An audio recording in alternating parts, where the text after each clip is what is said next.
What jumped out at you about these results, and is there a read-through to Alphabet? Yeah, so I think there were really a few things that jumped out. First, just quickly, I think engagement certainly being incredibly stable and actually really ticking up in the developed markets. I would say revenue, which really did not decel much at all from the third quarter. And then really, I think you're seeing a company which looks like it can moderate spending a little bit more in 2020, and that puts them on a path toward pretty good EPS re-acceleration in 2020. I think the other very important thing here, in our view, is that Facebook is back on the offensive more, and by that I mean that they've been really focused on a lot of other issues in terms of safety and security and data privacy and content review, and obviously the elections over the last couple of years, and now you're seeing them re-engage more around product, and I think we're entering this heavier product cycle, which we'll see play out over the next couple of years. Doug, how should investors think about reputational risk where Facebook is concerned? Is that just about the danger of regulation, which Sheryl Sandberg, talking to our Julia Boorstin, really laid out the case that they're already adjusting in advance to regulation that they might see here in the U.S. and some other places? Or is it around just cost, that they're going to have to spend more if there's more reputational damage to convince people that they're doing something about it?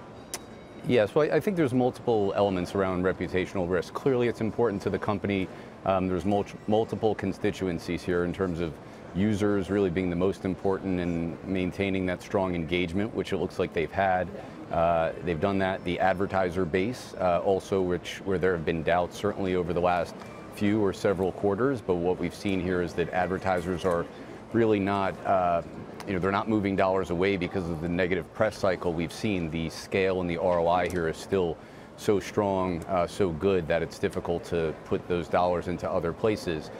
So they're clearly very focused on regulatory. They're also not opposed to regulatory going forward if it's done the right way. We've seen it obviously in Europe. It did have perhaps some short-term type of impacts around the business in the middle of 2018, but I think they've rebounded from those, and it's probably less likely we would see something as strong in the U.S. as we have in Europe.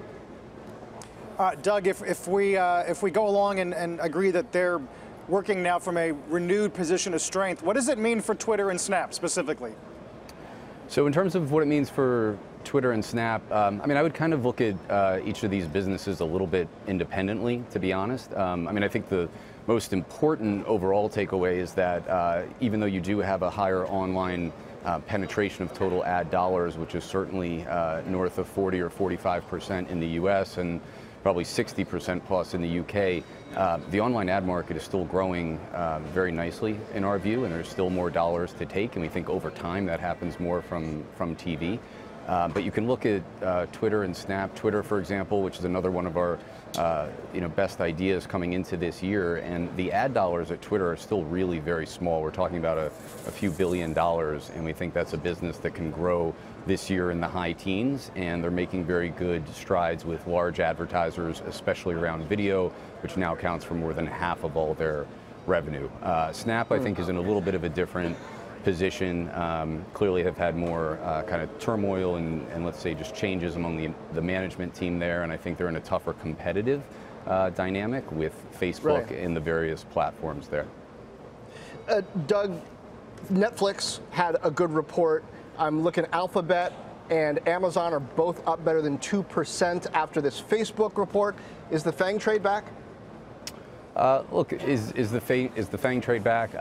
Look, I think you're seeing that people have continued to have good confidence in these names.